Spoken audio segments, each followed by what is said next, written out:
పొడిగిస్తూ ఈ ప్రభు దినాన్ని సజీవులుగా మీ సన్నిధికి నడిపించినందుకు మీకు స్తోత్రాలు తండ్రి. మిమ్మల్ని ఆరాధించుటకు మేము చేరి ఉన్నాం. ఇంతవరకు కీర్తనలతో స్తుతించున్నాం తండ్రి. ఈ సమయంలో గ్రంథంలో నుండి కొన్ని మాటలు మేము ఆలోచన చేస్తూ సంగతులు గ్రహించి ఆత్మలను బలపరుచుకుని కుటుంబాలను ఎలాగైతే తండ్రి క్రీస్తులో మేము మరి ఎక్కువగా తండ్రి ఎదగాలో అవి మాకు నేర్పించండి. వచ్చిన బిడ్డలందరినీ జ్ఞాపకం చేసుకునండి. బలహీనలు ఎవరున్నట్లయితే అటు వారికి ఆరోగ్యంలో గ్రహించండి. నిలబడిన మీ దాసులను సమయోచిత జ్ఞానంతో నింపి మీ యొక్క పాత్రగా వాడుకునమని మా ప్రభువైన యేసుక్రీస్తు వారి పేరటి ప్రార్థన అడుగుచున్నాం తండ్రి. ఆమేన్. కూర్చోండి.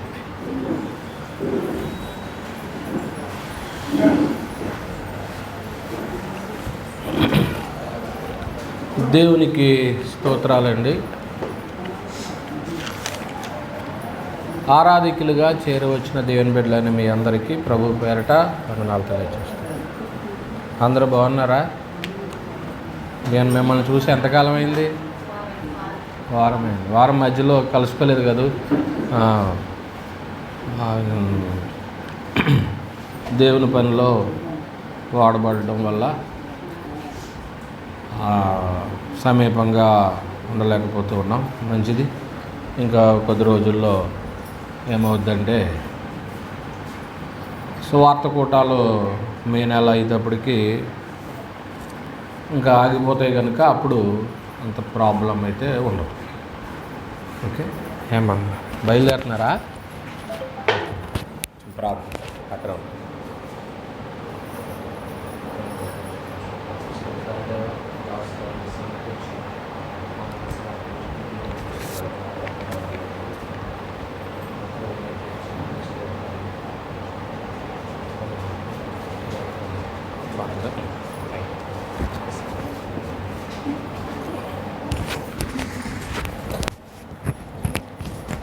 ప్రియమైన దేవుని వారలారా, ఈరోజు దేవుని యొక్క గ్రంథంలో నుండి మన ముందు ఉన్నటువంటి పాఠము దేవుని కృప.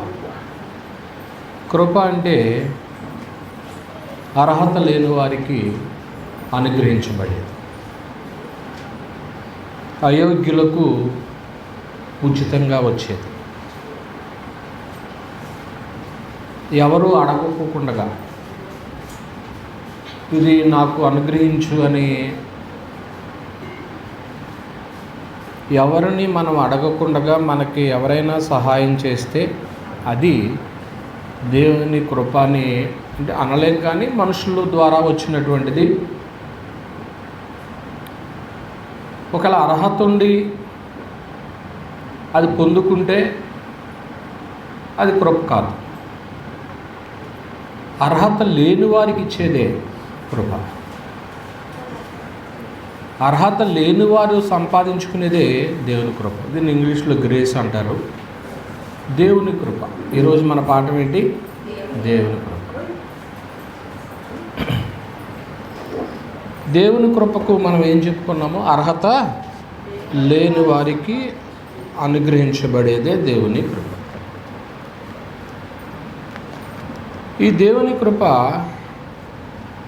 దేవుడు పరమందు ఉన్నారు, ఆయన కృప మనుషులకు ఎక్కడ ప్రత్యక్షమైంది అని ఆలోచన చేస్తే తీతు పత్రిక 2వ అధ్యాయము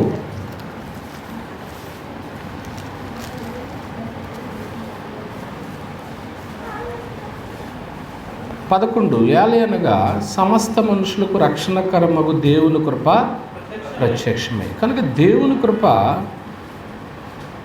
ప్రత్యక్షమైంది అనే మాట మనం చదువుకున్నాం. ప్రత్యక్షమైంది అంటే మనుషులకు కనబడేలాగా ప్రత్యక్షమైందని కాదు. మళ్ళీ చెప్తున్నా, ప్రత్యక్షమైంది అంటే అందరికీ మనుషులకు కంటికి కనపడేలా కాదు, మనస్సుకు గ్రాహ్యమయ్యేలాగా, మనస్సుకు తెలిసేలాగా ప్రత్యక్షమైంది మాట దేవుని కృప. ఏమండి, ఇది మనసులో పెట్టుకుంటూ యోహాను సువార్త 3వ అధ్యాయము 14వ వచనంలో అరణ్యములో మోషే సర్పమును ఎలాగూ ఎత్తెనో అలాగే విశ్వసించు ప్రతివాడు నశింపక ఆయన ద్వారా నిత్య జీవము పొందినట్లు మనుష్య కుమారుడు ఏం చేయబడాలన్నాడు? ఎత్తబడాలి. అరణ్యంలో మోసే సర్పము ఎందుచేత ఎత్తబడింది అనేది దాదాపుగా అందరికీ తెలుసు. దేవుని నిబంధన ప్రజలు మోషే మీద తిరుగుబాటు చేసినప్పుడు వారి క్యాంపస్లోకి దేవుడు తాపకరమైన సర్పాలను పంపించాడు. ఆ సర్పపు కాటుకు గురైనటువంటి వారందరూ కూడా మరలా మోషే దగ్గరికి వచ్చి, అయ్యా మమ్మల్ని కనికరించి తప్పు చేసామని అన్నప్పుడు ఆయన దేవుని వద్దకు వెళ్ళి, అయ్యా వీరు మరి పశ్చాత్తాపడ్డారు, వీరికి ఏమన్నా పరిష్కారం ఉందా అన్నప్పుడు అప్పుడు ఒక పరిష్కారాన్ని చెప్పాడు ఆయన. ఒక ఇత్తడి సర్పాన్ని చేయించి ఒక స్తంభం మీద ఉంచితే దాని వైపు చూసిన వారందరూ, ఎవరైతే సర్పకాటుకు గురయ్యారో వారు వారి వైపు చూస్తే వాళ్ళు ఏం చేయబడతారు? బ్రతుకుతారు, క్షేమంగా ఉంటారు.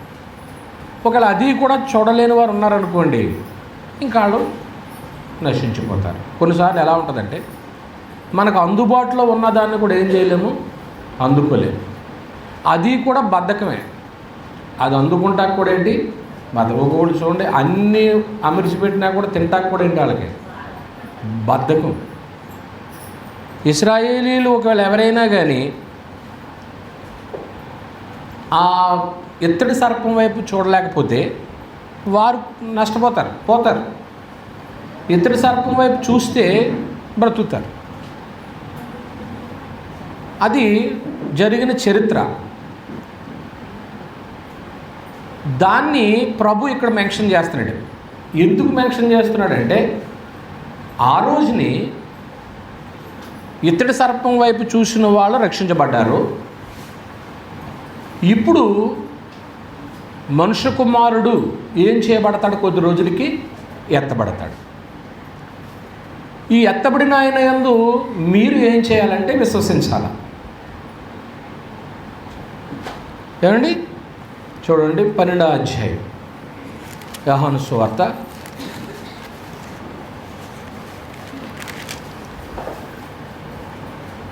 31వ వచనంలో, ఇప్పుడు ఈ లోకమునకు తీర్పు జరుగుతున్నది, ఇప్పుడు ఈ లోకాధికారి బయటకు త్రోసివేయబడ్డు, నేను భూమి మీద నుండి పైకెత్తబడిన ఎడల అందరినీ నా యొద్దకు ఆకర్షణ. భూమి మీద నుంచి పైకెత్తబడేది ఎప్పుడండి? మనుషులు భూమి మీద నుంచి పైకి ఎత్తబడేది ఎప్పుడు?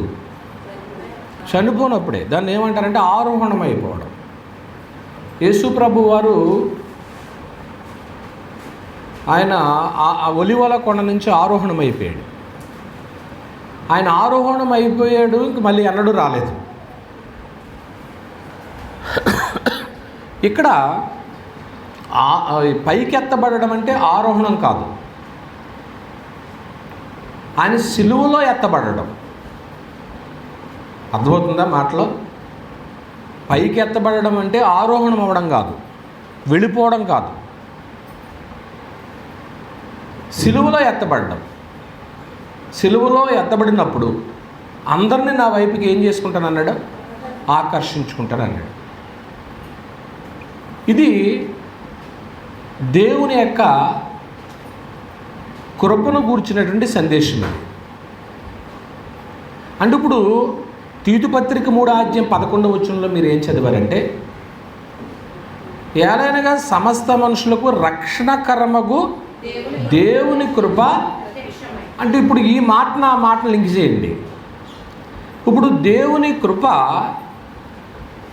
ఎక్కడ ప్రత్యక్షం కాబోతుందంటే కల్వరిగిరిలో ప్రత్యక్షం కాబోతుంది. ఎవరి ద్వారా? ప్రభు అయిన యేసుక్రీస్తు వారు.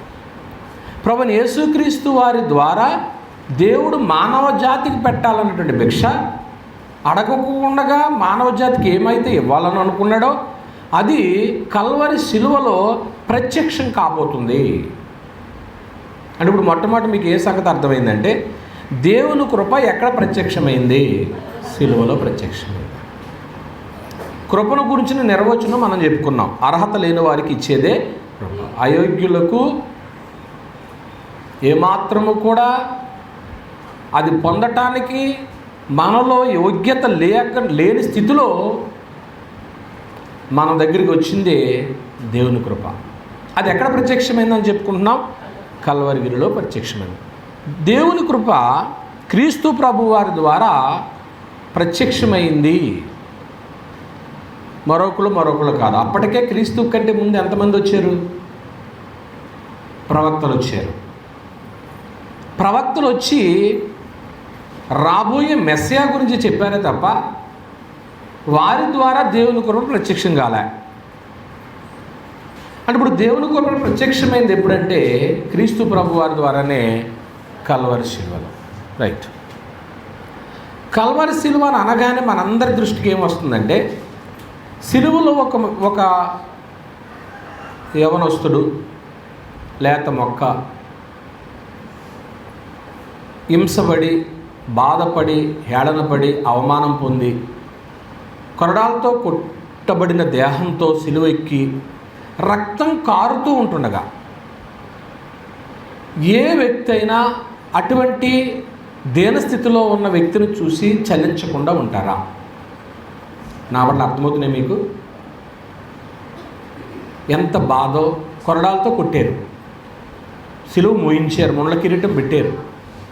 ఇన్ని పడుతూ కూడా సిలువలో మేకులతో ఆయన ఏం చేయబడుతున్నాడో వేలాడుతూ ఉన్నాడు. ఏ వ్యక్తి హృదయమైనా చలించకుండా ఉంటుందా? కానీ కఠోరమైనటువంటి పరిస్థితులు ఉన్నాయి. ఎవరో కూడా ఆయన వైపు చూసి ఆ రోజు జాలి పడలేదు. దూరంగా ఉన్నటువంటి స్త్రీలు మాత్రమే బాధపడినట్లే కారణం. శిష్యులు సహా భయపడి ఏం చేశారు? వెనక్కే వెళ్ళిపోయారు, అప్పటిదాకా ఉన్నటువంటి వాళ్ళు కూడా. అటువంటి పరిస్థితుల్లో పరలోకములో ఉన్నటువంటి తండ్రి యొక్క హృదయంలో ఒక చలనం కలిగింది. ఆయన హృదయంలో చలించిపోయాడు. ఎందుకు చలించుకుపోయాడు అంటే ఈయన పడుతున్నటువంటి వేదనలను చూసి చలించుకుపోయాడు. ఎంతగా చలించాడని చెప్పుకోవాలంటే ఆయన అంతరంగంలో కలిగినటువంటి ఆ చలనం ఆయన ఉన్న స్థితిలో నుంచి మరొక స్థితిలోనికి మారిపోయాడు. ఆయన ఉన్న స్థితిలో నుంచి మరొక స్థితిలోనికి మారిపోయాడు. అంతగా తన హృదయాన్ని చలింపచేసింది సిలువలో పడుతున్న బాధ. ఏమండి, ఏంటి ఆయన ఏ స్థితిలో ఉండేవాడు? దేనికి మారిపోయాడు ఆయన? యెషయా గ్రంథము 59వ అధ్యాయము 1వ వచనాన్ని మనం చూసినప్పుడు యెషయా గ్రంథము 59వ అధ్యాయం 1వ వచనం, రక్షింప నేరక ఉండినట్లు యెహోవా హస్తము, దేవా నన్ను రక్షించు అని ఎవరైనా అడిగితే నేను నిన్ను రక్షించను అని అంటాడా దేవుడు? ఆయన రక్షించను అని అంత కురుచ కాదు ఆయన చెయ్య. ఎవరైనా ఆపదలో ఉన్నారంటే ఆయన చెయ్య చాచి పైకి లేపేవాడే. ఆయన బలమైన హస్తం అది. పేతురు గారు మునిగిపోతున్న సందర్భంలో యేసు ప్రభు వారు చేయి పట్టి ఏం చేశారు? ఆయన్ని నీటిలో మునిగిపోతున్నప్పుడు లేపారా లేదా? మనల్ని అనేక సార్లు దేవుడు లేవనెత్తాడు. ఆయన చెయ్యి మనుషులను బలపరిచేదే. రక్షింపనేరకున్నట్లు యెహోవా హస్తము, ఆయన దేవుడు రక్షించలేకపోతున్నాడని ఎవరు అనకూడదు. ఇంకా నన్ను రక్షించుకోలేదు, ఇంకా మా కుటుంబాన్ని రక్షించుకోలేదు అంటే రక్షించలేనంత కురుచైతే కాదది. కొందరు చూడండి, నేనేమన్నా ఎవరికైనా పెట్టలేనని అనుకుంటున్నారా? పెట్టలేనంత స్థితి నా దగ్గర లేదు, ఉంది. కానీ వాళ్ళు అది పొందడానికి వాళ్ళ దగ్గర ఏం లేదు. అది సంగతి. రక్షింపనేరకున్నట్లు యెహోవా హస్తం కురుచ కాలేదు, విననేరక ఉండునట్లు ఆయన చెవులు. మనం ఎప్పుడైనా ప్రార్థన చేస్తే దేవుడేమో దూరంగా ఉన్నాడు. మన ప్రార్థన వినే అంత సున్నితమైన చెవులు ఆయనకు ఉన్నాయా? హేబేలు రక్తం నేలలో నుంచి మొర పెడుతుంటే ఆ మొర ఎవరిన్నారండి? దేవుడు విన్నాడా లేదా? విని ఏమన్నాడు? నీ తమ్ముడైన హేబేలు. అంటే ఇక్కడ మనకు సందర్భం ఏంటంటే, ఆయన చెవులు రక్తము మొర్ర పెట్టినా కానీ వినగలిగినంత సున్నితమైనవి ఆయన చెవులు. అలాంటప్పుడు మనం ఎన్నిసార్లు ప్రార్థన చేసినా ఎందుకింటలేదు. కొందరు ఎన్నోసార్లు ప్రార్థన చేస్తారు, మేము అడుగుతున్నాం కానీ ఇంకా దేవుడు మాకు జవాబు ఇవ్వట్లేదు అంటారు. అంటే ఇక్కడ మనకి ఏమర్థమవుతుందంటే, ఆయన రక్షించలేనంత హస్తమైతే కృచ కాదు, మన యొక్క మనవులు వినలేనంత ఆయన చెవులు మందంగా లేదు. మరి ఎందుకు వినట్లేదు, ఎందుకు ఆయన సహాయం చేయట్లేదంటే మధ్యలో ఒకటి అడ్డొచ్చిందండి. ఏంటి అక్కడ ఉందంటే, మీ దోషములు మీకును మీ దేవునికి ఎలా వచ్చినాయి? పాపము అనేటువంటిది ఉన్న చోట దేవుడు ఎవరికి సహాయం చేయడు. జాగ్రత్తగానండి. మన ఇంటిలో, మన ఒంటిలో, మన జీవితంలో పాపం అనేటువంటిది నివాసం చేస్తుంటే మనకు చెయ్యిని చాచి, ఆయన చెయ్యిని చాచి మనకు సహాయము చేయడు. మన ప్రార్థనలకు ఆయన ఏమివ్వడం? జవాబు. దీన్ని బట్టి ఏమర్థమవుతుంది? దేవుని స్థితి, దేవుని స్థాయి అది అని గుర్తించండి ఒకసారి. ఆయన అయితే ఏదైనా చేయగల సమర్థుడు, కానీ ఎందుకు చేయట్లేదు అని అంటే మధ్యలో ఏదో అడ్డొచ్చింది, పాపం వచ్చింది. ఇది ఆయన స్థితి. ఆయన ఎప్పుడు కూడా రాజీ పడ్డాం. అలా రాజీ పడినటువంటి ఆయన, ఒకే స్థితిలో ఉన్నటువంటి ఆయన, క్రీస్తు ప్రభు వారి యొక్క బలియాగాన్ని చూసి చలించుకుపోయే అంతరంగంలో తన స్థితిని ఏం చేసుకున్నాడు? మార్చుకున్నాడు. ఇందాక మనం అనుకున్నామే, అంత కఠోరమైనటువంటి బాధ పడుతున్నప్పుడు ఏ వ్యక్తి హృదయమైనా ఏమవుద్ది? చలిస్తుంది. దేవుని అంతరంగంలో చలించినటువంటి ఆ చలనం ఎక్కడ దాకా తీసుకెళ్ళిందంటే, కొరింథీయులకు రాసినటువంటి రెండవ పత్రిక, కొరింథీయులకు రాసిన రెండవ పత్రిక 5వ అధ్యాయము, కొరింథీయులకు రాసిన రెండవ పత్రిక 5వ అధ్యాయము 18 నుంచి వస్తున్నాము. సమస్తమును దేవుని వలనైనవి, ఆయన మనలను క్రీస్తు ద్వారా తనతో సమాధానపరచవలెనని సమాధానపరచుకుని ఆ సమాధానపరచు పరిచర్యను మాకేం చేశారట? అనుగ్రహించాడు. అదేమనగా దేవుడు వారి అపరాధములను వారి మీద మోపక క్రీస్తునందు లోకమును తనతో సమాధానపరుచుకొనుచు ఆ సమాధాన వాక్యమును మాకేం చేశాడు? అప్పగించి, కావున దేవుడు మా ద్వారా వేడుకొనడం. అంటే మనం ప్రార్థన చేసేటప్పుడు ఏం చేస్తాం? వేడుకుంటున్నామంటే అడుగుతున్నామా లేదా? ప్రార్థన చేస్తున్నామా లేదా? ఇక్కడ మీరు ఏ స్థితి నుంచి ఏ స్థితికి ఆయన మారాడో మీరు గ్రహించాలి. ఇక్కడ సమాధానం మీ హృదయంలో నుంచి రావాలని కోరుతూ ఉన్నాను.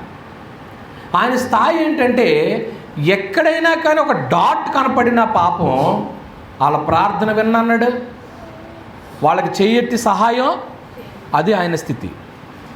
ఆ స్థితిలో నుంచి ఇప్పుడు ఈ శిలువ వేదన చూసినటువంటి క్రీస్తు ప్రభు వారి యొక్క శిలువ వేదన చూసినటువంటి ఆయన తన చలనాన్ని ఒక స్థితిలో నుంచి మరో స్థితిలోనికి తాను మార్చుకునేంత స్థితికి వచ్చేసాడంటే అదే స్థితికి వచ్చాడనేది ఇప్పుడు చదువుతున్నాం. వేడుకునే స్థితికి వచ్చేసాడు. నేను బతిమాలుతున్నానని చెప్పండి వెళ్ళి. అపోస్తులకు ఆయన చెప్తున్న మాట ఏంటంటే, మీరు కాదు బ్రతిమాలేది, నేను బ్రతిమాలుతున్నానని చెప్పండి వెళ్ళి. ఎవరంటున్నారు ఈ మాటలు? దేవుడు. అంటే ఇప్పుడు తన స్థాయి నుంచి మరో స్థాయికి మారాడని అనిపిస్తుందా? మీకు అనిపించట్లేదా? ఒకప్పుడు నువ్వు చేయి చాస్తే నేను సహాయం చేయనన్న దేవుడు, ప్రార్థన చేస్తే విననన్న దేవుడు, ఈరోజు స్థాయి తగ్గించుకుని వచ్చి నన్ను ఏం చేస్తున్నాడో. అబ్బా, నా పాయింట్ అర్థమైంది మీకు ఇక్కడ? అంటే ఆయన బ్రతిమాలుతున్నాడట, వేడుకుంటున్నాడట. ఎందుకు వేడుకుంటున్నాడంటే ఆయన సిలువల్లో పడిన బాధ తన హృదయాన్ని ఏం చేసింది? కదిలించేసింది. తండ్రి హృదయాన్ని కదిలించింది. ఆ చలనంతో అయ్యో నా బిడ్డలను నేను కఠోరంగా ఉండకూడదు అని తన్ను తాను ఒక మెట్టు దిగి తగ్గించుకుని అపోస్తుల ద్వారా నేను ఏం చేస్తున్నాను అంటున్నాడు? వేడుకుంటూ ఏమన్నాడు చూడండి, మా ద్వారా వేడుకున్నట్లు మేము క్రీస్తుకి ఎవరమో రాయబారులమై దేవునితో ఏం పడండి? సమాధానం, సమాధానం, సమాధానం. పూర్వం ఒక వ్యక్తి పాపం చేసినప్పుడు ఒక పాపము లేని నిర్దోషమైనటువంటి ఒక జంతువును, ఏ పాపం చేయదు జంతువు, ఏ పాపం చేయని జంతువు మన కోసం ఏమైపోతుంది? అవలేదా? పొద్దున్న చికెన్ తెచ్చుకున్నారా? మీరు మటన్ తెచ్చుకున్నారా? ఏమండి సాయంత్రం తెచ్చుకుంటారా? అసలు ఎన్నడూ తినరా? చూసారా? మీకోసం ఆల్రెడీ అక్కడ ఒకటి బలి అయిపోయి ఏలాడుతుంది. ఎవరో సంథింగ్. పోనీ అది ఏమైనా పాపం చేసిందా? నా వాడు అర్థం అవట్లేదు అనుకుంటుంది. మరి పాపం చేయకపోయినా కానీ ఎందుకు చచ్చింది అది? మన ఆకలిని ఏం చేయడానికి? తీర్చటానికి. మన ఆకలిని తీర్చటానికి బలై. పూర్వము ఏ పాపము ఎరిగినటువంటి జంతువును తీసుకొచ్చి బలిచ్చి దేవునితో సమాధాన పడేవారు. అయ్యా నేను పాపం చేశాను, నా పాపమునకు ఇదిగో ప్రాయచిత్తంగా ఈ పశువుని తీసుకొచ్చాను అనిచ్చి సమాధాన పడేవారు. ఇద్దరు వ్యక్తుల మధ్య సమాధానం సక్కి కుదిరిచేది ఖచ్చితంగా ఏదో ఒక పదార్థం. అందుకే అంటాడు దావీదు గారు, శత్రువుల మధ్య మాకేమి ఏర్పాటు చేసాం? ఒక శత్రువుతో మనం మాట్లాడగలమండి? అసలు శత్రు దేశాన్ని ఏం చేసేస్తున్నారు ఇప్పుడు? చాలా కఠోరంగా జరుగుతుంది కదా. ఆగిపోయిందా? ఇంకా జరుగుతుందా? ఏమో ఏం జరుగుతుంది? అంత ప్రార్థన అయితే చేస్తున్నాం, దేవుని చేస్తాం. ప్రియమైన దేవుని వారలారా, ఏది ఏమైనా ఈ భూమి మీద కష్టమైన రోజులే గడుస్తున్నాయి కాబట్టి దేవుని యొక్క కృప మనుషులకు ఎక్కడ ప్రత్యక్షమైందని చెప్పాను? కల్వరి శిలువ. కల్వరి శిలువలో దేవుని కృప ప్రత్యక్షమైనప్పుడు దేవుని యొక్క అంతరంగంలో ఒక చలనం కలిగి ఆయన ఒక స్థితిలో నుంచి మరో స్థితిలోకి ఏమైపోయాడు? ఒకప్పుడు ప్రార్థన విననన్న దేవుడు, ఒకప్పుడు చేయి చాస్తే సహాయం చేయనన్న దేవుడు ఎందుకు చేయనన్నాడు అనేది కూడా మనకు అర్థం కావాలి. ఎందుకు చేయనన్నాడు ఆయన? అది సంగతి కదా. పాపం ఉంది కాబట్టి, దోషం ఉంది కాబట్టి చేయనన్నాడు. అటువంటి ఆయన చలించిపోయి ఇప్పుడు ఏమన్నాడు తెలుసా? క్రీస్తును మీకోసము అనుగ్రహించాను కాబట్టి, పాపం ఎరుగని ఆయన్ను మీకోసం పాపంగా చేశాను కాబట్టి రండి రా నాయన అని బతిమాలుతున్నాడట. చర్చికి రా బాబు అని బతిమాలుతాం, బాప్తిసం పొందని బతిమాలుతాం. ఎందుకు బతిమాలుతాం అనుకుంటున్నారు? ఇదిగో పాస్టర్ గారికి ఏం పని లేదా, పదే పదే నన్ను చర్చికి రామంటాడు అని అనుకోవసరం లేదు. మీరు ఎవరినైనా అడిగారు అనుకోండి, అమ్మ మీరు దేవునిలోనికి రండి అన్నారనుకోండి, నన్ను మాటి మాటిగా అడగొద్దు అని అనుకోండి. వాళ్ళు అలా అన్నా కానీ మళ్ళీ మనం ఏం చేయాలి? వాళ్ళని దేవుని విషయంలో సిగ్గుపడవసరం లేదు కదా. సిగ్గుపడనక్కర్లేని పనివానిగా అన్నాడు. సేవకులకు మేము ఉన్నాం, ఎవరన్నా రావద్దు మా ఇంటికి అన్నారనుకోండి, సిగ్గులేక మళ్ళీ వెళ్తాం. ఎందుకని? వాళ్ళు రావద్దని ఆ మాట చెప్పరు, ఇండైరెక్ట్గా చెప్తారు. ఇండైరెక్ట్గా చెప్పినప్పుడు కూడా మాకేమనిపిస్తుంది? ఈవిడ అంతరంగంలో ఈ బాధ ఉంది, అయినా కానీ ఏం చేయాలి? ఎందుకని? క్రీస్తే స్థాయి దిగొచ్చి చెప్పండి బ్రతిమలాడి. అక్కడ ఏముంది? కావున దేవుడు మా ద్వారా మేము వేడుకుంటున్నాం, వేడుకున్నట్లు మేము క్రీస్తుకి ఎవరము? అంబాసిడర్స్. మేము రాయబారులు, మధ్యవర్తులు. రాయబారులమై దేవునితో సమాధానపడుడని క్రీస్తు పక్షముగా మిమ్మల్ని ఏం చేస్తున్నాం?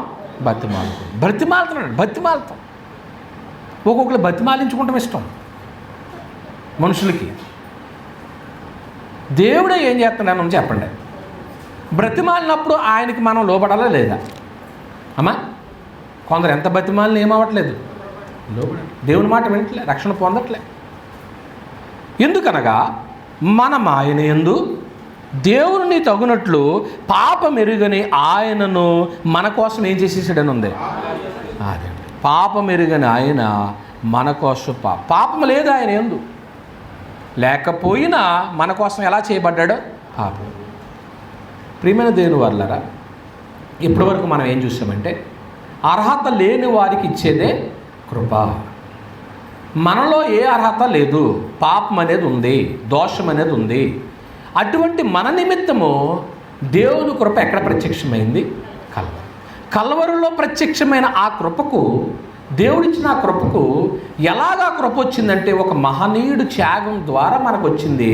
మనమేమన్నా మన బంధువులు ఎవరైనా సిలువ మీద మరణించారా?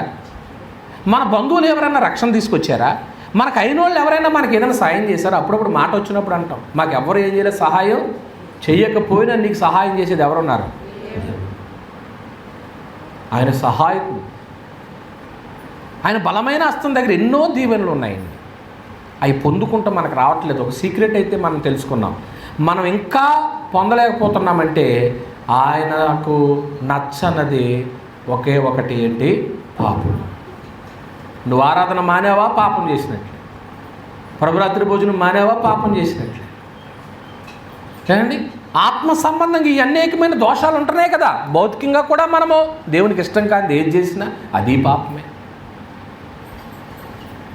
ఇవి చేస్తున్నాం కాబట్టి ఎక్కడొక చోట వచ్చే దీవెన బ్రేక్ అయిపోతుంది. ఏమండి, మోషే గారు కానాను వెళ్ళకపోవడానికి ఎన్ని పాపాలు చేశాడు చెప్పండి. మోషే గారు ఎన్ని పాపాలు చేశాడు కానాను వెళ్ళకపోవడానికి? ఏమన్నాడు? నా ప్రజల ఎదుట నా పరిశుద్ధతను నువ్వేం చేయలేదు, సన్మానించలేదు. తన పరిశుద్ధతను సన్మానించలేదని దేవుడు ఎక్కడ వరకు తీసుకెళ్ళాడు? యోర్దాను మోయాబు దేశం దాటితే వాళ్ళు ఎక్కడికి వెళ్ళిపోతారు ఇంకా? కానీ అక్కడ వరకు అంతే. మోయాబు మైదానం మీద, పిస్గా కొండ మీద ఏమైపోయాడు ఆయన? చూస్తావే కానీ అందులో ఏం చేయవు. ఒక్కోసారి దీవెనలు అందరూ అనుభవిస్తున్నారని అలా చూసి అయ్యో నాకు దీవెన రాలని ఏడుస్తాం మనం. అది నీ ఇంటికి వచ్చే దీవెన అటు పోయింది, ఏం చేస్తాం? పోవడానికి కారణం నువ్వే, దేవుడేం కాదు కదా. పోవడానికి కారణం నేనే, దేవుడేం కాదు కదా. అయ్యో నా బిడ్డలకు వచ్చే దీవెన అడిపోయిందేంటి, మరి వెళ్ళిపోయింది, ఏం చేద్దాం? మరి నీ బిడ్డలను నువ్వు దేవుళ్ళు నడిపించుకున్నావా? నువ్వు దేవుళ్ళు ఎదిగావా? దీవెనలు మాత్రం రావాలని అడుగుతున్నావో, మరి దేవుని కోసం బ్రతకకపోతే అక్కడి నుంచి ఎలా వస్తే? మనుషుల వల్ల ఏ దీవెన రాదండి. మీరు ఎన్నో అనుకోండి, మనుషులను నమ్ముకునే కంటే యెహోవాను ఆశ్రయించండి. ఆ వ్యక్తి ద్వారా దేవుడు నీకు సహాయం చేయాలంటే ముందు ఎక్కడి నుంచి రావాలా? బటన్ ఎక్కడ ఉంది? దేవుని దగ్గర. బుద్ధి జ్ఞానముల సర్వ సంపదలు ఆయన ఏమైనాయి? అసలు మనుషులు ఎవరు ఇవ్వలేనివి ఇస్తాడు దేవుడు, ఊహించనివి అంతే చెప్తాడు కదా. అడుగు వాటన్నిటికంటే, ఊహించే వాటన్నిటికంటే అత్యధికముగా అన్నాడు. అత్యధికముగా శక్తి గల దేవునికి సంఘములో తరతరములో మహిమ. నువ్వు సంఘములో ఉండు, దీవెనలన్నీ నీ సొంతం ఎందుకు కావో చూడు. క్రీస్తునందు అవన్నీ సమృద్ధిగా ఉన్నాయన్నాడు క్రీస్తు ద్వారా. ఇప్పుడు దేవుని కృప సిలువలో ప్రత్యక్షమైంది. సిలువ ఎక్కింది ఎవరండి? ప్రభువేగా. ఇప్పుడు ఆ ప్రభు యందు మనం ఏముంచాలంటే విశ్వాసం ఉంచాలి. అయితే మరో సంగతికి ఏమి వెళ్తున్నామంటే, దేవుని కృప సిలువలో ప్రత్యక్షమై ఏం చేసిందంటే మనకొక బోధ చేసింది. ప్రత్యక్షమయ్యి మనకు ఒక సందేశాన్ని ఇచ్చింది. ఏంటా సందేశం? తీతు పత్రికలో ఉన్నారా? తీతు పత్రిక 2వ అధ్యాయం 11వ వచనంలో ఏలయనగా సమస్త మనుషులకు రక్షణ కర్మకు దేవుని కృప ప్రత్యక్షమై మనము భక్తిహీనతను ఇహలోక సంబంధ దురాశను విసర్జించి శుభప్రదమైన నిరీక్షణ నిమిత్తం మనకు మహాదేవుడును మన రక్షకుని యేసుక్రీస్తు మహిమ యొక్క ప్రత్యక్షత కొరకు ఎదురు చూస్తూ ఈ లోకంలో స్వస్థ బుద్ధితో నీతో బ్రతుకుచుండవలనని మనకేం చేస్తుందని అక్కడ ఉంది. అంటే ఇప్పుడు దేవుని కృప శిలువలో ప్రత్యక్షమై ఏం చేస్తుంది? బోధ చేస్తుంది, సందేశం ఇస్తుంది. ఏంటి ఆ సందేశం అంటే మనం ఎలా ఏం ఏడ్చమన్నాడో భక్తిహీనత అనేది విసర్జించండి. భక్తిహీనత అనేది ఉంటే కనుక రోమపత్రికలో చక్కటి మాట ఉంటుంది చూడండి. రోమిలికి రాసిన పత్రిక 1వ అధ్యాయము 18వ వచనం, దుర్నీతి చేత సత్యమును అడ్డగించి మనుషుల యొక్క సమస్త భక్తిహీనత మీదనో దుర్నీతి మీదనో. చూసారా? అంటే ఇప్పుడు భక్తిహీనులుగా ఎవరైనా ఉంటే వాళ్ళ మీదకి ఏమొస్తుందని గ్రంథం చెప్తుంది? దేవుని కోపం. దేవుని కోపం రావాలా మన మీదకి? దేవుని ప్రేమ రావాలా? కోపం వచ్చిందనుకోండి తట్టుకోలేం మనం. దేవుని కోపము ప్రకృతి ద్వారా కోపము మనకు కనపడుతుంది. ఒక పక్క తుఫాను వచ్చేది ఏమండి, ప్రళయాలు, ఎన్నో ఉపద్రవాలు, ఇవన్నీ దేవుని కోపానికి నిదర్శనాలేనండి. దేవుని కోపాన్ని నిదర్శనాలు. అందువల్ల ప్రియమైన దేవుని వాళ్ళారా, మనం ఏం ఆలోచన చేస్తున్నామంటే ఈ లోకంలో ఏది విసర్జించమంటున్నాడో భక్తిహీనత అనేటువంటిది సహజంగా మన హృదయంలో నుంచి మనకు పుట్టేటువంటిదే తప్ప ఎక్కడి నుంచి అంటించుకునేది కాదు. అది మన హృదయంలో పుట్టిన వాంఛది. నేను భక్తిహీనురాలుగా ఉంటాను, ఉండు. భక్తిహీనుడుగా ఉంటాను, నీ ఇష్టం, అది నువ్వు కోరుకున్నావు. భక్తిహీనులకు ఏం చూస్తారో తెలుసా? దేవుని కృప చూస్తారా? దేవుని కోపం చూస్తారా? దేవుని ఉగ్రత చూస్తారు. భక్తిహీనులతో దేవుడు ఏమంటాడో తెలుసండి? ఒకవేళ ఇక్కడ ఎవరైనా భక్తిహీనులు ఉంటే, అసలు మనం అందరం భక్తులమా భక్తిహీనులమా ప్రశ్న వేసుకుంటే ఏం సమాధానం వస్తుంది? మన మనస్సాక్షి ఏం చెప్తుంది? అబ్బాయి మేమందరం భక్తులం అంటాం. అమ్మ భక్తిహీనతగా ఉందంటే ఈ మధ్యకాలంలో అన్నాను అనుకోండి, నేను ముందు ఎవరు చెప్పారు మీకు అంటారు, నన్ను అనరా అంటారు, నేనే అంటాను, మీరైనా అంటారు అండి. కీర్తన గ్రంథం 50వ అధ్యాయం, కీర్తన గ్రంథము 50వ అధ్యాయము 16. భక్తిహీనులతో దేవుడిట్లు సెలవిస్తుంది, నా కట్టలను వివరించుటకు నీకేమీ పని, నా నిబంధన నీ నోట వచించదు. భక్తిహీనులతో ఏమన్నాడంట? నా కట్టడలు వివరించుటకు నీకు అంటే దాని అర్థం ఏంటండి? అసలు నా వాక్యము చదవడానికి నీకు అర్హత ఎక్కడది? నా వాక్యం చెప్పటానికి నీకు అర్హత ఎక్కడది? అసలు ఎందుకు వివరిస్తున్నావు? నువ్వెవడవు? నువ్వు భక్తుడు అయితేనే నా గ్రంథంతో మాట్లాడు, గ్రంథం గురించి చెప్పు. దిద్దుబాటు నీకు అసలు. నీవు నా మాటలను నీ వెనుకకి ఏం చేసావు? దేవుని వాక్యం ముందు పెట్టుకోవాలి, కానీ వాక్యాన్ని వెనక పెడుతున్నారేంటి? దేవుని వాక్యం మనకు ముందు ఉండాలండి. ముందు వాక్యమా మనమా? దావీదు గారు ఏమన్నాడు? నా టార్చ్ లైట్ ఏదన్నాడు? నీ వాక్యము నా పాదములకు దీపం, నా త్రోవకు.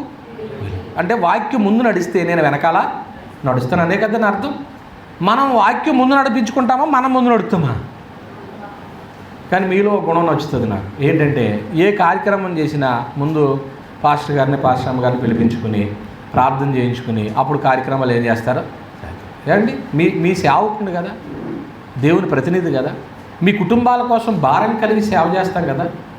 మీ ఆనందాన్ని, మీ బాధని ముందు ఎవరితో షేర్ చేసుకుంటారా? మాట్లాడలేదు. మీరు సేవకులతో షేర్ చేసుకున్నారు కాబట్టి మీ నోట రాలేదనుకుంటా, అంతేనా? అలా నా మాటలు అర్థమవుతున్నాయి మీకు? ఇప్పుడు మీ ఆనందాన్ని, మీ బాధని ఎవరితో షేర్ చేసుకుంటారండి?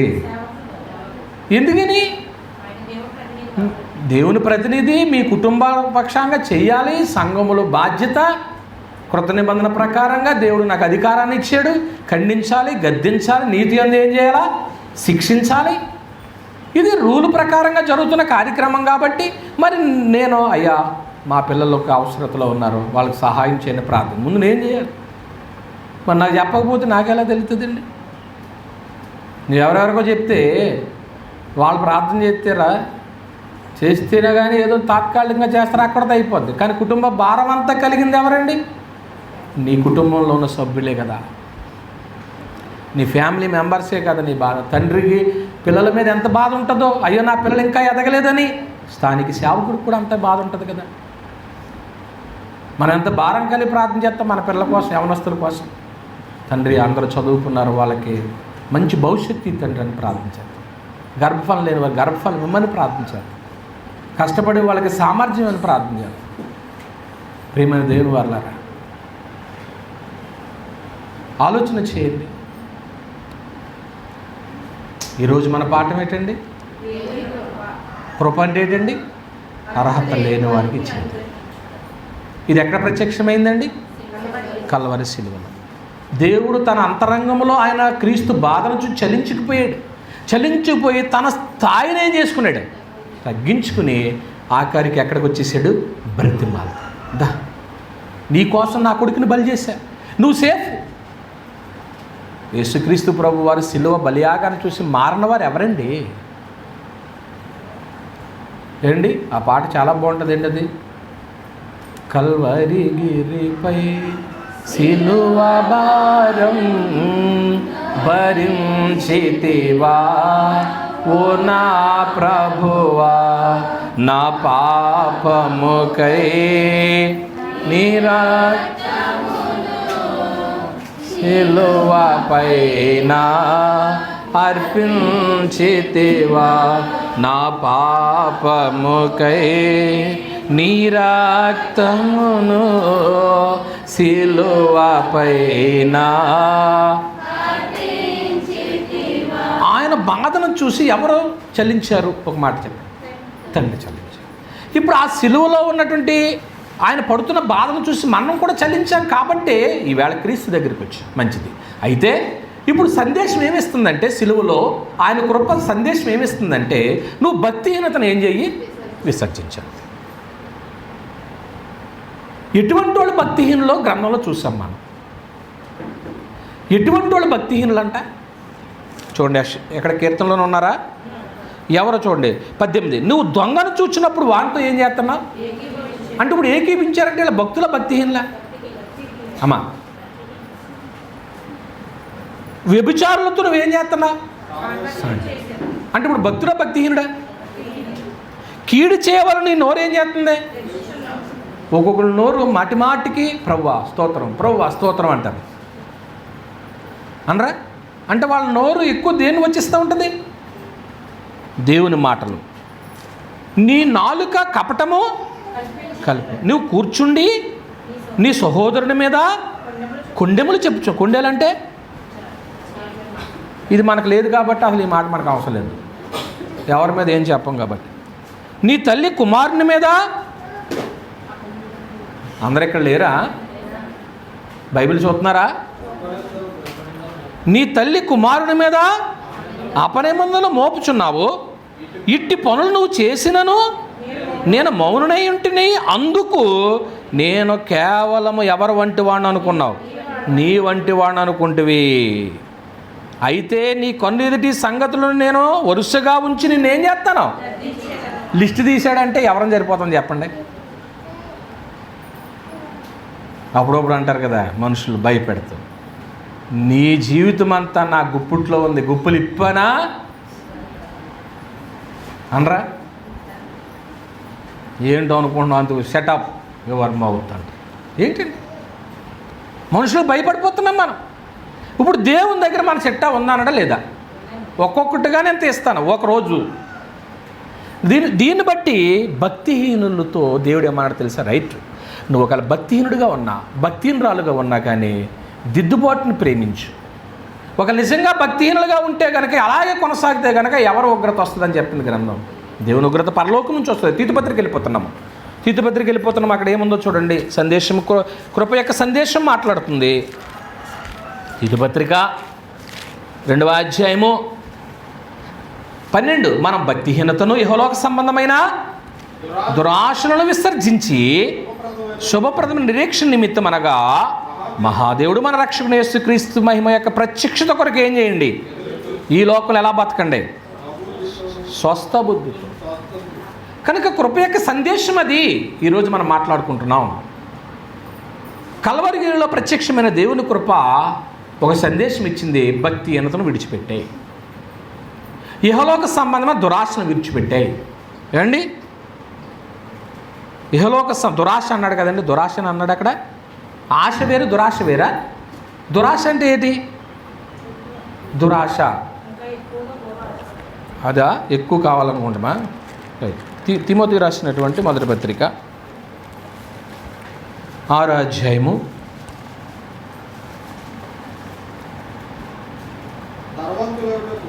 6 సంతుష్టి సహితమైన దైవభక్తి గొప్ప లాభం. అబ్బా, భక్తి సంతృప్తికరమైన దైవభక్తి అన్నాడు. మనం చేసే భక్తి మనకి తృప్తి కావాలి. నిజంగా ఒక మాట అయితే చెప్పండి, ఆరాధన అంతా చేసిన తర్వాత మీకు తృప్తి ఉండదా? మాట్లాడట్లేదు ఎవరు. వారం అంతా కూడా దేవుని కోసం అసలు ఒక్కరోజు కూడా మనం బ్రతకపోతే ఎలా ఉంటుంది? తృప్తిగా ఉంటుందా? తృప్తిగా ఉండదు. వాక్యం వినలేదు అనుకోండి, హృదయం తృప్తిగా ఉంటుందా? ఉండదండి. సంతుష్టి సహితమైన దైవభక్తి గొప్ప లాభ సాధనమై ఉన్నది. ఏమండి, దేనికైనా ఏం పడమంటున్నాడు తెలుసా? సంతృప్తి. ఏం పడాలా? ఉన్నదాంతో ఏం పడమంటున్నాడు కింద చెప్తాడు చూడండి. మనం ఈ లోకంలోనికి ఏమీ తేలేదు, దీనిలో నుండి ఏమీ తీసుకున్నావు కాగా అన్నవస్త్రములు గల వారమండి, వాటితో ఏం పొందామో. యాకోబు గారు ఒకరోజు ప్రయాణం చేస్తే ఏమన్నాడు తెలుసా? అయ్యా, నేను ప్రయాణం వెళ్తున్నా, 18 వెళ్తున్నాను మేనమామ దగ్గరికి. ఈ ప్రయాణం చాలా తీవ్రమైంది. వెనక చూస్తేనేమో మా అన్నయ్య నాకు కొన్ని గొడవలు అయినాయి, నేను పారిపోతున్నాను, ఇదిగో ప్రాణభిక్ష పెట్టు అని అంటూ ఏమన్నాడో తెలుసా? తినుటకు ఆహారంను, ధరించుకుంటకు నాకేమీ వస్త్రములు ఇస్తే చాలు అన్నాడు. ఆ రెండే కోరుకున్నాడు. కానీ యాకోబును దేవుడు గొప్ప జనముగా ఆశీర్వదించడం లేదా? అడగనే కూడా ఏం చేశాడు? ఇచ్చాడు. సొలొమోను గారి దగ్గరికి దేవుడు ప్రత్యక్షమై నీకేం కావాలో కోరుకంటే ఏం అడిగాడు? ఈ ప్రజలందరిని పరిపాలించడానికి నాకు ఏమిమ్మన్నాడు? జ్ఞానం ఇమ్మంటే నీవు జ్ఞానం ఒకటి అడివా కాబట్టి జ్ఞానంతో పాటు నీకు సకల ఐశ్వర్యాలు ఇస్తున్నాను. అసలు మనము కావలసిందే మానేస్తున్నాము. ఈ లోకంలో తాత్కాలికమైనటువంటి అడుగుతున్నాం కనుక పొందలేకపోతున్నాం. ఉన్నవాడితో ఏం పొందమన్నాడు? కాగా అన్నవస్త్రములు గల వారమండి, వాడితో ఏం పొందుదామో? తృప్తి పొందాము. ధనవంతులు ఒకటి అపేక్షించి వారు ఎందులో పడతారు? శోధనలోను, ఉరిలోను, అవివేకయుక్తంలో, హానికరమైన అనేక దురాశల్లోనూ పడదు. అట్టివి మనుషుల నష్టములోను, నాశనములోను ఏం చేస్తాయి? ఎందుకని ధనాపేక్ష అన్నాడు. ఎక్కువ అపేక్ష సమస్త కీడుల కీటట. ఉన్నదాంతో తృప్తి. మీ కొరకు మేము ప్రార్థన చేసేది అదే. మా బిడ్డలందరూ కష్టజీవులు, వారు ప్రతి రూపాయి దేవా దీవించని అడుగుతాను నేను. మీరు ఎక్కల కష్టాలు దేవుడు దీవించాలి. దేవుడు ఆశీర్వదించకపోతే రూపాయలన్నీ ఏమైపోతాయి తెలుసా? సిల్లి సంచిలో వేసినట్టే. మీకు ఒక సీక్రెట్ తెలుసు కదా, ఎప్పుడైనా సరే మన నిధులు జాగ్రత్తగా ఉండాలంటే నీకు వచ్చినప్పుడు ఏ నిధి అయితే దేవుడు ఇచ్చాడో దాంట్లో నుంచి దేవుని బాగానే దేవునికి ఏం చేయాలా? ఇచ్చినప్పుడు నీ సొమ్ము ఎక్కడికి పో. దేవుడికి దేవుడు తీసి ఇచ్చినప్పుడు మిగిలిన వాటి మీద దేవుడు కాపుదల కాస్తాడా కాయడా? కాస్తాడు. అది అనేకులను గుర్తించలేదు. బైబిల్ సూత్రం అది. అపోస్తులు తమ చిరాస్తులను అమ్మి అపోస్తుల పాదాల దగ్గర ఎందుకు పెట్టారో తెలుసా? వాళ్ళకి తెలిసింది కాబట్టి. దావీదు గారు 7 లారీలు బంగారం ఎందుకు ఇచ్చాడు దేవుని ఆలయం కట్టడానికి? ఏనండి, ఇప్పుడు సందర్భం వచ్చింది కాబట్టి చెప్తున్నాను. ఇప్పుడు రంగారావు గారు స్థలం మనకి ఇచ్చారు, మందిరానికి ఇచ్చారు, క్రీస్తు సంఘానికి ఇచ్చారు. ఎందుకు ఇచ్చారు? నా బిడ్డలు నేను కూడా ఈ లోకంలో సంతోషం ఉండాలి, అక్కడ పరలోకం సంపాదించుకోవాలి. ఇక్కడ నువ్వు కొంచెం చోటిస్తే పరలోకం అంటే అబ్బా అది ఎంత ఉందని. వీధులు ఎలాగుంటాయి అంటాడండి? మామూలు మనం వర్ణించుకుంటాం కదా. ఏంటి ఆ వీధులు ఎలాగుంటాయి? బంగారు వీధులలో శృంగారముగా తిరిగే ఆ దినము ఎప్పుడొచ్చునో. 70 ఏళ్ళు అయిపోయి ఇంకెక్కడ కొంటున్నాం ఏంటి? ఇప్పుడు ఆడపిల్ల కలిగినటువంటి తల్లులు ఎవరైతే ఉన్నారో జాగ్రత్త పడండి. మరి వాళ్ళకి ఏం సమకూర్చాలా? బంగారం కొనాలా? కొనాలి కదా. కానీ అక్కడ అంట పరలోకంలో అంటే వీధులే ఎలాగేశారంట, అలా బంగారం మీద నడుస్తుంటే ఎలా ఉంటుందో అది సంపాదించుకోవాలి. అది సంపాదించుకోవాలి. కనుక మీ సొమ్ము భూమి మీద భద్రంగా ఉండాలి అంటే ఆ సీక్రెట్ పాటించండి. ఎక్కువగా ధనవంతులు అయిపోవటానికి ధనవంతులు బాగా సంపాదిస్తారండి. పర్లేదు, సంపాదిస్తారు, వాళ్ళ బిజినెస్ని బట్టి సంపాదిస్తారు. అంత సంపాదించినా కానీ ఒక రొట్టె 2 రొట్లు అంతే సాయంత్రం. అంతేనే, ఇంకెక్కువ ఏం తింటారా? వైద్యులు ఏం చెప్తారు? పాపం ఆయన ఎవరండి ఎక్కువ, మనం ఆ మధ్య న్యూస్లో చూసాం, ప్రపంచ కుబేరుల్లో ఒక అతను, రతన్ టాటా కాదు, ఇతను రిలయన్స్ అతను ఉన్నాడు కదా, పాపం వాళ్ళ అబ్బాయి ఏసీలో ఉండలేడు, ఎక్కువ ఆహారం తీసుకోకూడదు. మళ్ళీ ఎంత బాధండి. కానీ మనం చూడండి, నా ప్రాణమా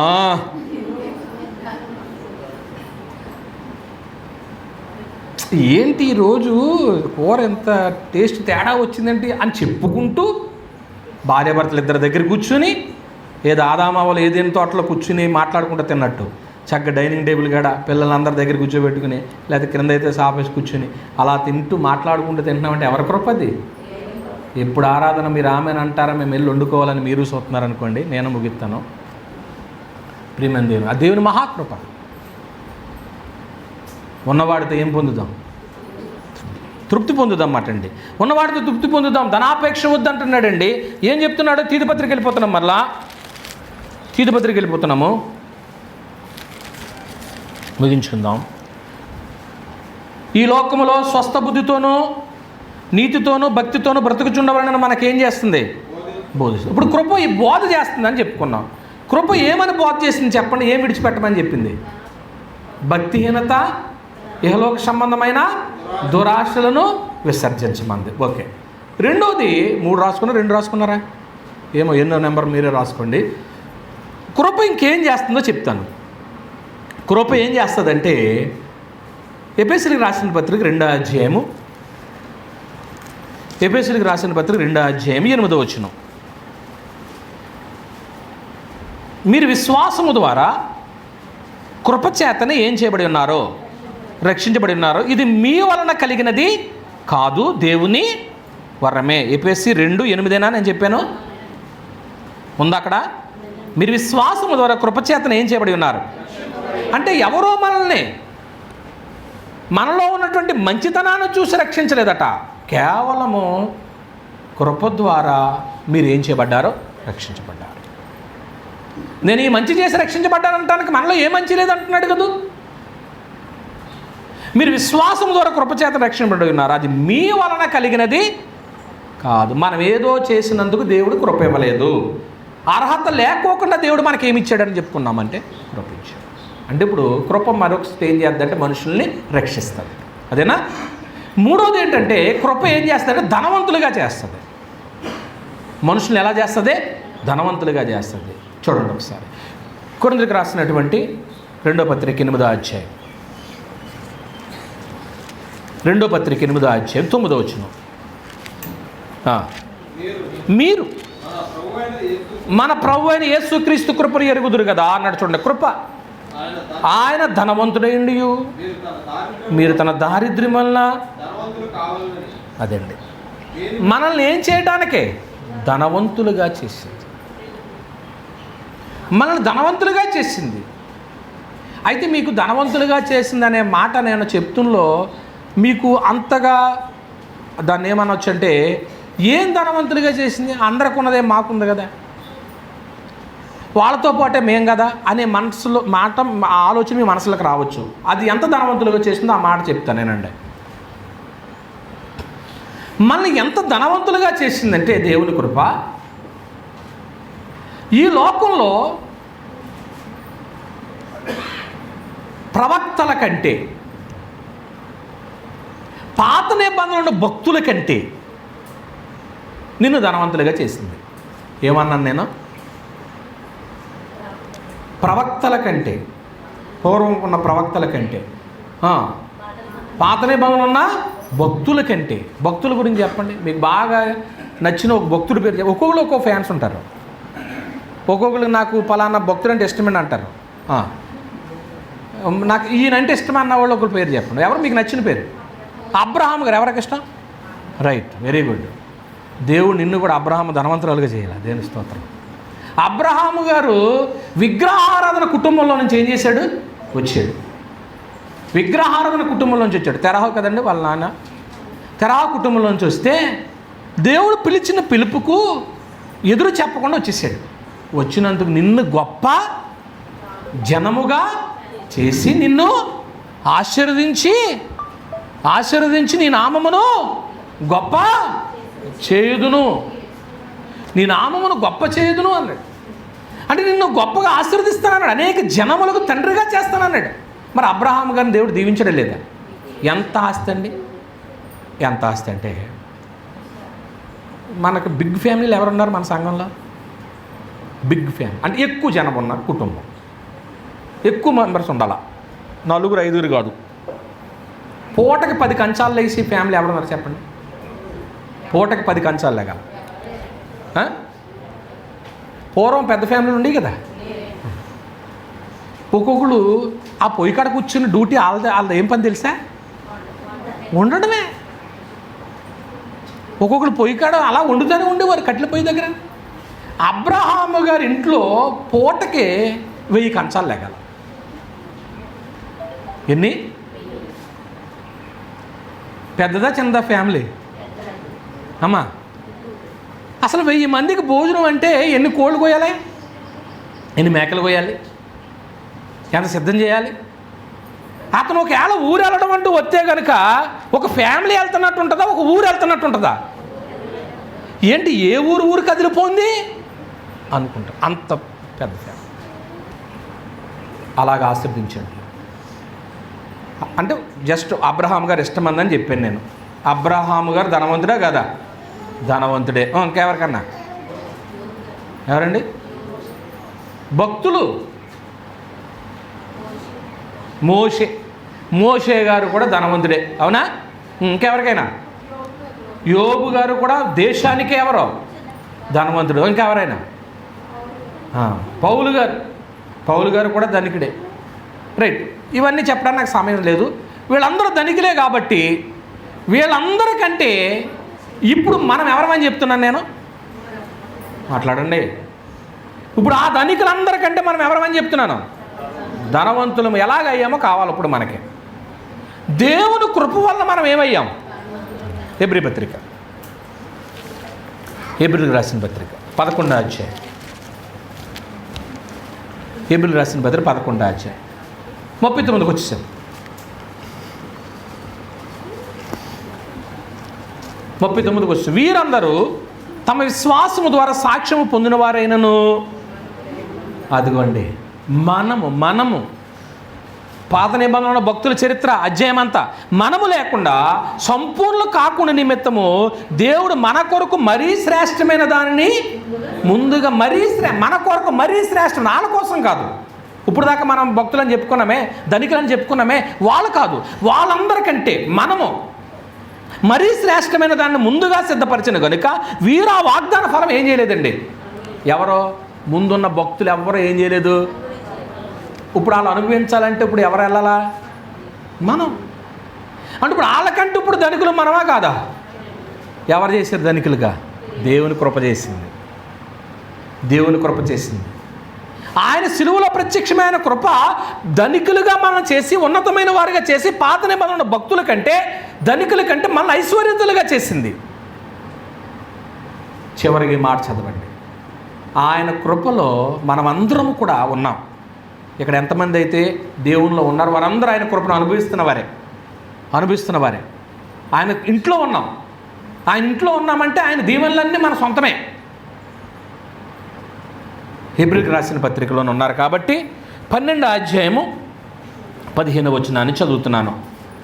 మీలో ఎవడైనా దేవుని కృపను పొందకుండా తప్పిపోవునేమో అనియు, చేదైన వేరు ఏదైనా మొలిచి కలవరపరచుట వలన అనేకులు అపవిత్రులైపోదురేమనియు, ఒక పూట కూటి కొరకు తన జ్యేష్ఠత్వ హక్కును అమ్మివేసిన యాసావుని భ్రష్టుడైనను వ్యభిచారిని ఉండినేమో అనియు జాగ్రత్తగా చూచుకునుడి.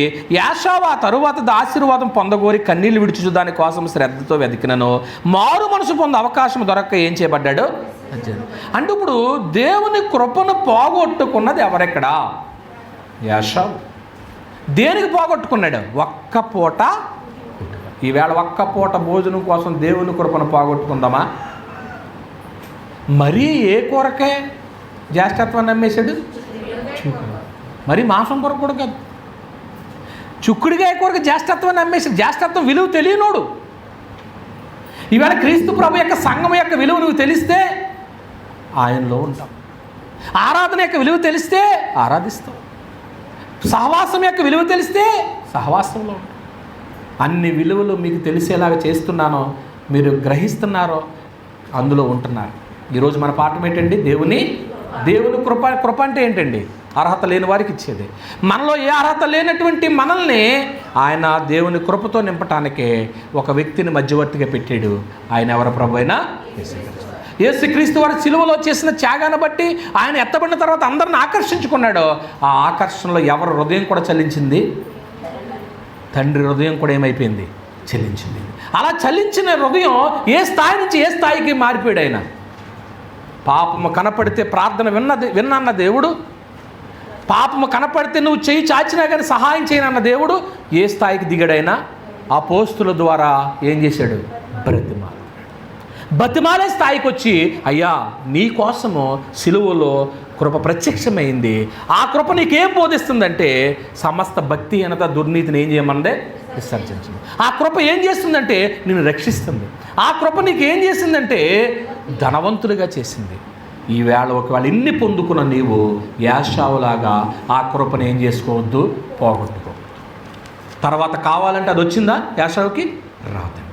ఆ కృపను పొందుకున్నాడో పోగొట్టుకున్నాడో, పొందుకున్న నీవు మళ్ళీ జారవిడుచుకోకుండా ఆ కృపలో మీ దీవెనలు, దేవుడు అనుగ్రహించే దీవెనలు పొందుతూ మీ కుటుంబాలు దీవించబడాలని ఈ మాటలు హెచ్చరించుకుంటూ ఇంతటితో ముగిసిన మీ అందరికీ వందనాలండి. కళ్ళు మూసుకొని ప్రార్థన చేసుకుందాం. మమ్మల్ని మిక్కిలుగా ప్రేమించిన తండ్రి, దేవుని యొక్క మహాకృప సిలువలో ప్రత్యక్షమై మానవ జాతికి ఒక బోధ చేసింది తండ్రి. ఆ బోధకు లోబడి ధనికులుగా భూమి మీద జీవిస్తూ పరలోకములో మా అంత ఐశ్వర్యవంతులు లేరు అనే సంగతి ప్రవక్తల కంటే భక్తుల కంటే ధనికులుగా మమ్మల్ని చేసింది ఆ కృప. అది మేము గ్రహించి నేను పేదవాడిని కాదు, నేను ధనికుణ్ణి అని ఈ లోకంలో బ్రతికే మనసు దయచేయండి. ఒకవేళ భౌతిక ఆశీర్వాదాలు ఎవరికైనా ఒక లోటు ఉంటే వాటిని కూడా తీర్చండి. మిగతా మేలుకరంగా మార్చండి. యాషావు తర్వాత పొందాలని అనుకున్నాడు కానీ ఆ కృపలోంచి తొలగిపోయాడు. అవకాశం లేదు. దయగలతను మేము అలా కాకుండా సిలువలో ప్రత్యక్షమైన మీ కృపకు పాత్రులుగా చేసి ఈ లోకంలోనైనా భక్తిహీనతను విసర్జించి స్వస్థ బుద్ధితో, నీతితో, భక్తితో బ్రతికే మనసు మాకు దయచేయండి. మిగతా మేలుకరంగా మార్చండి. మా ప్రభువైన యేసుక్రీస్తు వారి పేరట ఈ ప్రార్థన అడుగుచున్నాం తండ్రి. ఆమేన్.